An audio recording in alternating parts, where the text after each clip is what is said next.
modelo social europeo es un modelo basado en la solidaridad de pobres, ricos con pobres, de sanos con enfermos, de jóvenes con viejos, de territorios ricos con territorios pobres, que es fundamental en los valores europeos, está ya encarnado en los valores europeos, está enraizado en lo que nosotros entendemos que es una identidad europea. Este estado de bienestar hay que defenderlo, sobre todo en los momentos de crisis como el actual, y hay que defenderlo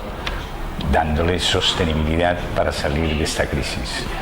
Y la manera de salir de esta crisis es cambiando un modelo económico mucho más basado en la educación, la investigación y la innovación.